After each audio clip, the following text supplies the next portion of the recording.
Okay, so first things first, I want to make it very clear that I was an AEW fan from day one. I supported the company from the minute it was announced. I actually knew there was something coming because I was tipped off by a buddy of mine months before the official announcement that the owners of the Jacksonville Jaguars would be starting a wrestling company after All In. And it happened, and it later on would become AEW. I didn't know the name or any details. That's all I was told, and it was true. And I was on board because for a few reasons. Number one, it was an opportunity to have a new company with some actual money behind it, and an opportunity for more talent to be seen on a national stage that never got the chance to, like Kenny Omega, for example. That was a big one. And I have supported AEW since then and been to many, many of their pay-per-views, spending good money on their shows. I also want to clarify that, and I have a whole video about this called My History with AEW, and I'll leave a link at the end of the video on the screen for you to watch that so you can get my entire history. And I want to also clarify that I'm not done with AEW, okay? I'm not done with it. I'm still going to watch the pay-per-views, all the pay-per-views I'm going to watch, and I'm going to watch some of the Dynamites, but as far as me watching every single Dynamite every week, it's done. I haven't watched a full Dynamite live for about a month, and I don't miss it. And that's usually how you can tell if something's good or bad for you. If you step away from it and you don't miss it, that usually means that you're doing better things, you're better off without it. And I'm going to talk about why I stopped watching Dynamite. Now, Collision, I stopped watching maybe a year ago, maybe, I don't even know. But even when Punk was on that show, I would only catch it once in a while because it just didn't interest me. There wasn't anything on that show that was must-see television. The Punk stuff was probably the best stuff on that show as far as promos go and things like that, but it just didn't interest me. And now we've kind of hit that with Dynamite now. So I'm not watching Dynamite anymore, and I'm going to go into why. So AEW has become almost like a meme. And I don't want to be a guy to kick it while it's down, but there's a lot of people right now who make very good money on YouTube making fun of AEW every single week, multiple videos a week. Now, I'm not mad at them. Do what you got to do. And a lot of times these people make very, very good points. That's the thing. You can make fun of something and have like a bad faith argument and come off like a hater, or you can criticize something and actually make solid points. AEW booking is absolutely atrocious. This idea that Tony Khan was ever a good booker needs to really, like, the only people who actually believe that are the diehard AEW fans, which is another reason as to why I don't want to watch Dynamite anymore. And I'll get into that. Tony Khan, in the early days of AEW, 2019, 2020, the company had a different feel to it altogether. And that's because he wasn't the only one in the driver's seat. You had Cody putting together a lot of the shows. You also had Kenny Omega, the Young Bucks. You also had Jericho. It was a collaborative effort. Now, it's still collaborative. I'm not saying it's not. But this idea that Tony Khan is a good booker, good bookers don't make the kind of mistakes that Tony Khan makes. Good bookers don't lose their audience as badly as they did. And I know that the Dynamite rating goes up and down, up and down, up and down, right? And some weeks it does great, but it's just kind of funny how AEW getting 700,000 views is seen as a victory in 2024 when a year ago that would have been seen as danger, danger. You understand what I'm saying? Their new sort of leveling out number is now 700,000. And that may keep going down. Now, AEW has great talent. I don't think Tony Khan is a good booker. The storylines are oftentimes dropped. We have a bunch of titles that mean nothing. The vast majority of the roster is not over, and the only guys that are over are guys that made a reputation for themselves in other places. And even the people who made a reputation for themselves in other places, such as WWE or New Japan or even Mexico, are oftentimes not properly promoted by AEW. We don't know what many of these characters, like, unless you've been following their careers, you don't really understand these characters that well. They don't really give us a reason to care about the characters, and the show just does not feel like it's must-see TV. Wrestlers disappear for weeks on end with no rhyme or reason. Then they come back when Tony Khan has an idea to get somebody over or to book a match. They'll just come back and they'll wrestle and they'll get a win after a 30-minute match with a person that we knew they were going to beat anyways, but they have to stretch the match out to 30 minutes. And it just gets boring. If I'm watching Kyle Fletcher against Swerve Strickland, yeah, it might be a good match. It doesn't need to be 30 minutes. Because one is the World Heavyweight Champion, and the other one is a guy who is talented, but is barely even a mid-carder. No disrespect to him. But AEW has done this a lot in the past few years. And again, it's not about the talent. The talent's fine. I have nothing against the talent. Clearly, there's a very bad organizational problem in AEW. Clearly. Every time Tony Khan speaks, it seems like he says something stupid. It just happens so often, and I've made videos about that. How many times that I've just screamed, like, dude, just shut up and worry about your own product. And it's just always been this very bitter playing the victim, which I already don't respect. The thing about Tony Khan is that he's a fucking Nepo baby. He's a baby of nepotism. He never did anything on his own. Everything was given to him by his father. And good for him. I'm not saying that's necessarily a bad thing, but one thing I know is that many kids who grow up Nepo babies end up behaving like Tony Khan does, playing the victim, crying, not being able to take criticism, whining about things being unfair, even though you're literally the definition of unfair because you were handed everything off of your dad's hard work. And being around that type of shit, especially considering that I'm a year younger than Tony Khan, and I feel like I'm too old for this shit, it just annoys me. It's just very, very annoying. And there's no question, now it's not even a question, that this company exists as a vanity project. This company's not out here trying to make money. CM Punk said that, but you can clearly tell. At least that's clearly not their main focus. It really comes off like they're just there to have a good time.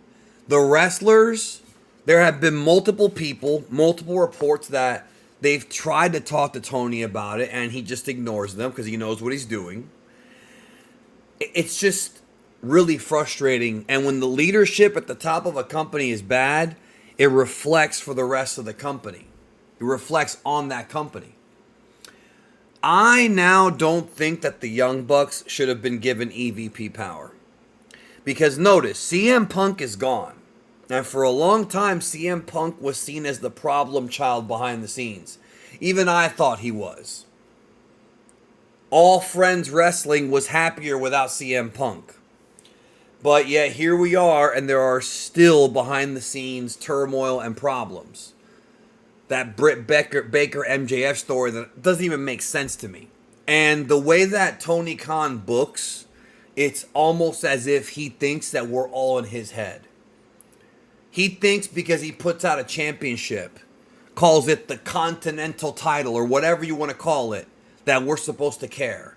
He thinks because the Ring of Honor Trios titles are main eventing a show that we're supposed to care when he's never given the audience a reason to care. Here is the defining reason as to why Tony Khan is a bad booker and a bad promoter. Here's why.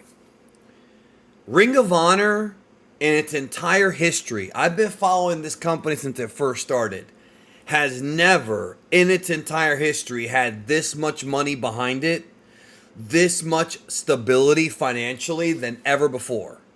And yet it's never been less popular. What does that tell you when a company that at one time was on the cusp of being the next ECW in the early 2000s, as far as creating a movement for young wrestlers and bringing a different style to the wrestling business? Very few people care about Ring of Honor. I think I only know literally one person who watches Ring of Honor. And we're supposed to care about those titles. Just because somebody has a title does not mean that we're supposed to care about it. A belt does not automatically mean that we're supposed to care about it, especially when there are so many championships in AEW and in wrestling as a whole. Did a video about that the other day. So AEW will book somebody from Mexico or Japan, put them in the ring, and barely give us a reason to care. And then when somebody who might not be a hardcore fan who watches everything asks questions, the AEW fans treat them like they're freaking garbage, like they're fake fans. Oh, you should look it up. Oh, you don't know? Get educated. Which, there's some truth to that. I am a proponent of Googling things and finding out things for my own. You'd be surprised as to how many people aren't like that. But running off a potential viewer is not going to help your company get bigger. The reality is that the show is just not must-see to me anymore. It just isn't. I mean, and to be honest, it hasn't been for quite some time.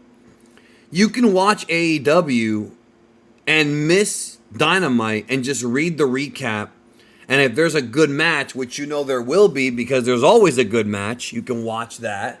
Or you can watch an angle and be done with it. So why sit through the 2 hours of hearing Excalibur trying to get stuff over, seeing Mercedes Moné cut these really cringe promos, and watch a world champion have a title defense against the guy who didn't deserve it, hasn't beat anybody to get the title shot, or a title eliminator, and then have it go 30 minutes when you know who's going to win. It's AEW does this way too much. You can do this from time to time.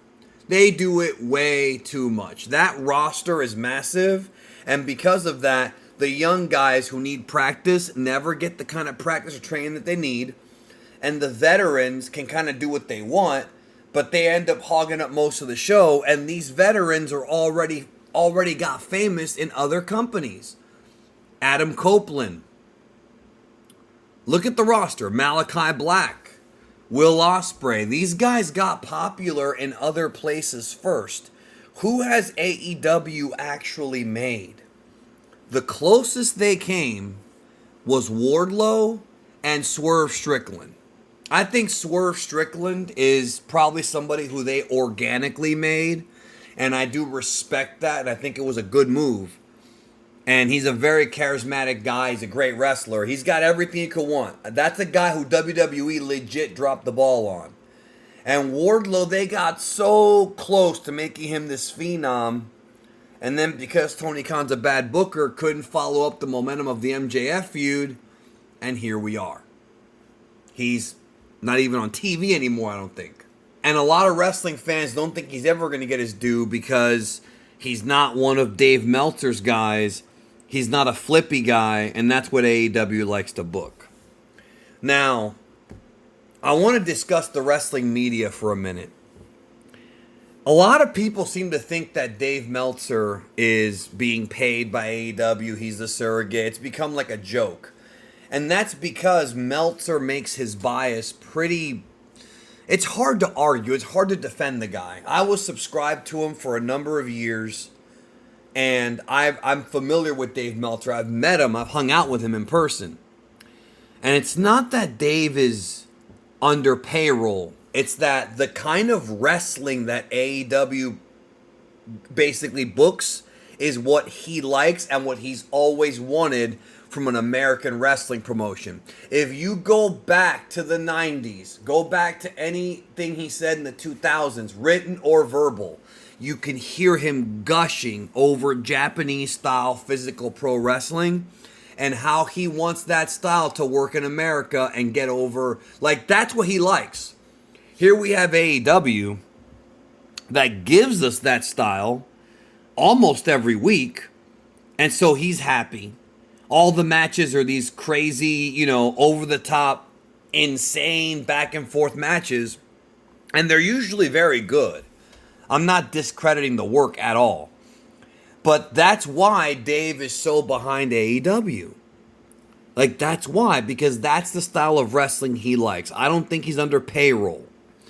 But when you look at the stats and you find out that Bryan Danielson, one of the greatest of all time, has gotten 0 5-star matches in WWE, and in AEW, even though he's only been there for 3 years, has had 8 5-star matches, that right there, to somebody, to an observer, pun intended, from the outside, it makes him look biased. It makes him look like he's rooting for AEW, which he is. And I thought it was an anti-Vince McMahon thing. But Vince McMahon is gone. So, it's not. It's clearly a WWE thing as a whole. And the discourse online is just, you can't criticize AEW even intelligently, even from somebody who wants them to succeed like me, without having the drones just come after you. And I've never been that harsh on AEW. I don't remember being that harsh on it. And I've always given it chances. And this is one of those things where if I start hearing that Dynamite's improving, I will go back. But this is no different than what I did for WWE in like 2020 and even in 2019. Dude, in 2020, I hated pandemic wrestling. I did not watch. I did not watch Raw. I did not watch SmackDown except for a few times. I couldn't stand it. I would read the recap, and if something interested me, I'd go check out the clip on YouTube. And a lot of people do that now. Not just for AEW, for WWE as well. And it's one of those things where this is not me turning into an AEW hater. Because I don't hate AEW. It's just me realizing that watching the show week to week, there's better things that I can be doing with my time. And there are other things that I'm focusing on. You understand what I'm saying? And it could just be a temporary thing. I may go back to watching it weekly next week, this week. Again, this is not one of those things where I'm making a blanket statement and I'm sticking to it forever. Because I don't hate AEW. It's just, it's not must-see TV. The stories, like, there's some long-term storytelling, but I think Tony Khan books more so like to where there's teases, there's an angle, and then there's the match. Which actually isn't the craziest kind of booking, because that a lot of the 80s was booked like that. The problem is that starting with the Monday Night Wars and on, wrestling sort of became this soap opera, more than even it was before, where you had to watch every week to see what was going to happen.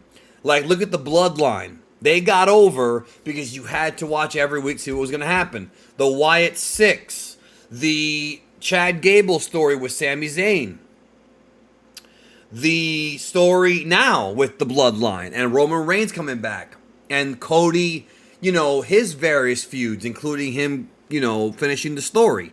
You had to watch every week to see what was going to happen. Drew McIntyre, CM Punk, my favorite feud of 2024. No matches. Listen, I respect a good wrestling match as much as anybody, and I love Japanese style wrestling just like Dave Meltzer. But if that's all you're going to give me, dude, and not make me care about the characters, it's almost as if I'm going to go watch, let's say, Avengers Endgame And instead of watching the previous movies, or instead of watching even Endgame, you only show me the big fight at the end.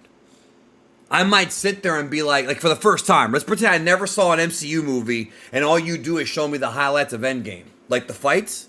Oh, that's cool. That's great special effect. I don't know who any of these people are. Why should I care about that guy with the armor?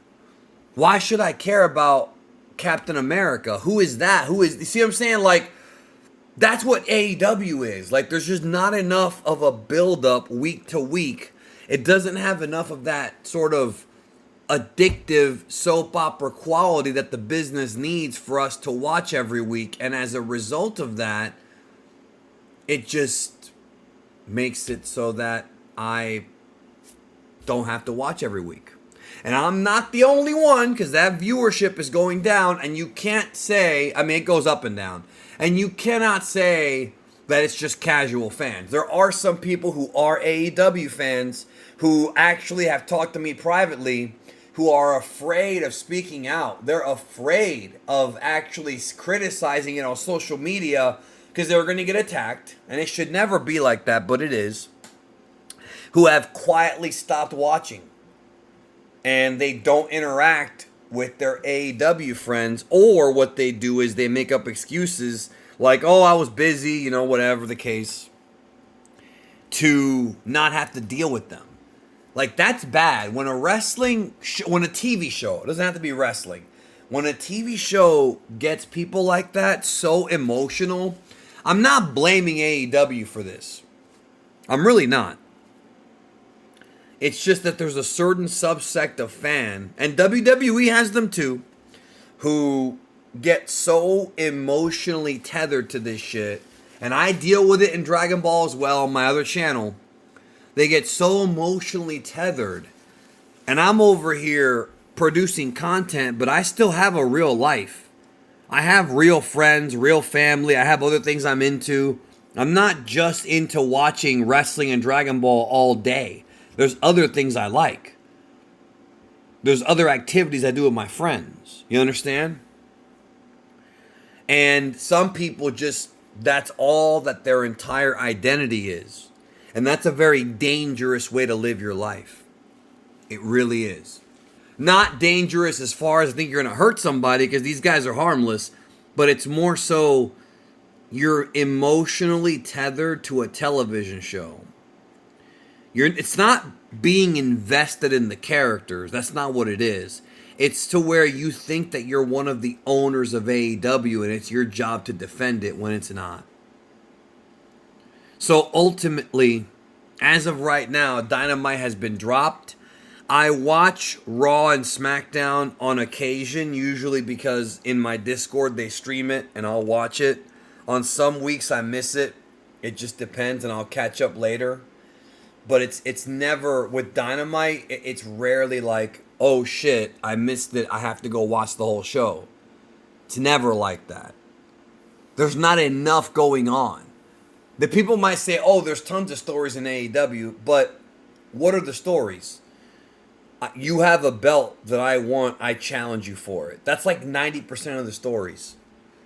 And to be honest, and I complained about this in a video weeks ago, them turning MJF heel again without blowing off, without paying off the Undisputed Kingdom story. Why should I ever get invested in a character ever again?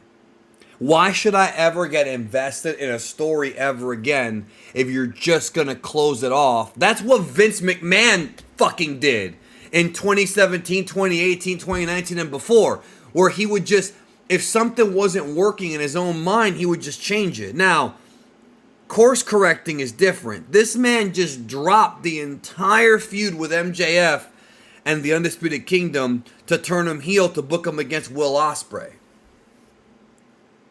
I get it. You want to do that match in Wembley. There's about 100 other things you could have done besides that.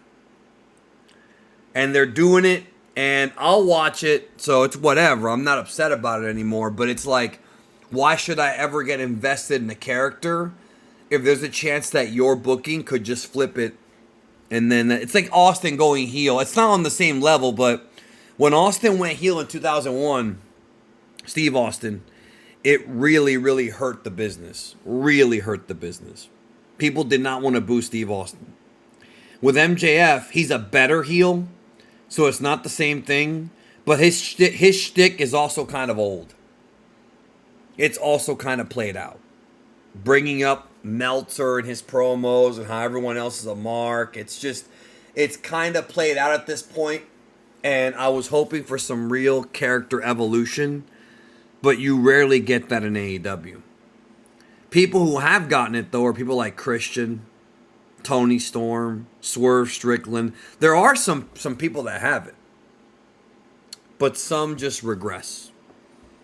So it's not like I hate every aspect of AEW. It's just that the TV is not must-see. And it needs... Tony Khan needs to hire somebody to make the TV show more exciting, more spontaneous, more fun to watch.